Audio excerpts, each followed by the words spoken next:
Hoy! Alis ka na dyan, ha? Naiintindihan mo ako, kapre? Mahal mo siya? Mahal mo siya? Matagal ka na dyan. Di ba mahal mo siya? Event mo hinayaan na siya magkaroon ng sakit. Kailan ka pa dyan? Ilang taon na? Sinyas mo sa kamay mo. Ilang taon ka na sa loob ng espiritu niya? Ilang taon ka na sa loob ng katawan niya? Iputulan ko yung mga ulo mo. Saan mo siya, saan nakatira? Sa bahay nila, sa loob ng bahay nila, sa loob ng bahay nila, sa puno? Saan? Saan mo siya nakita? Hoy! Ayaw mo pa magsalita? Sa pangalan ni Kristo. Ano? Saan mo siya nakita? Ayaw mo pa rin? Aalis ka na sa loob ng katawan niya? Matagal ka na dyan. Ilang taon ka na? Kapre? Ilang taon ka na? Ilang taon ka na? Ilang taon ka na? Ayaw mo sabihin? Tanggalin mo lahat yan. Sabi siya, may sigarilyo siya, kapre. Kaya tinatanong ko kung naninigarilyo natin mo eh. Tingnan mo, mawala sakit ng balikat niya mamaya. Tapos, ano, wala na sigarilyo. Kasi bakit? Pero kung ako sa inyo, may na. Tigilan mo to, ha? Yung malakas siya ako, hapos lang. Ay, tigilan mo! Hindi. Tanggalin mo lahat yan, pati sa balikat niya, masakit.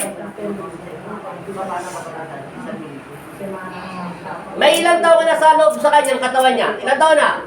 4, 5, 10, 11. Ano naman isang taon ka lang? Kulang-kulang na may 3 taon na to. Ilang taon ka na dyan sa kanya? Ha? Oh, 5 years na siya. April lang, kapapasa. May 7. Tatanggalin mo yung sakit sa balikat niya.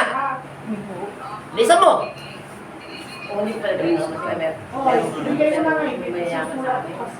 Yung address mo, sir. Yung address mo lang, pangalan mo. Bilis-bilisan mo. Nay, ganito po. Ang gamutan namin, hanggang 8 taon. Ay, tumingin kamay niya. 8. Yung tumingin kamay niya. Titigil ka na, ha? Pangalan mo, siyempre. Gising. Sabi mo in Jesus' name.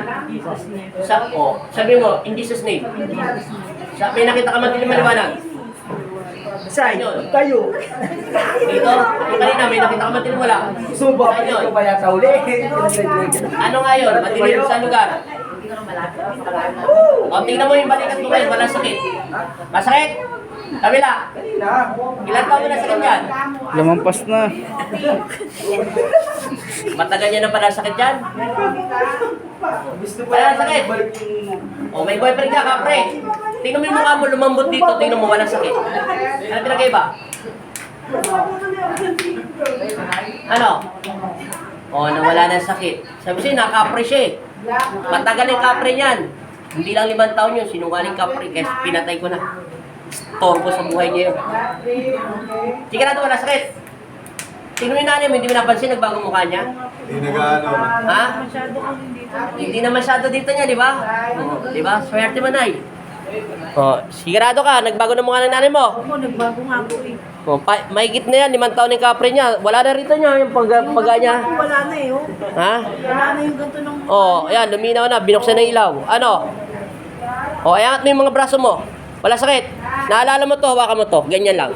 Taglit lang. Tingnan mo, ha? Naalala mo to, Nay, kanina. Oh, tingnan mo, nawala yung sakit to. Oh, kasi nakaka-kapre siya eh. Ayan, may kapre. Sabi niya po. Tingok na. Sabi. Tagal na yan, Nay. Taga saan ba kayo, Nay? City. Quezon City. Mega shoutout sa mga taga Quezon City.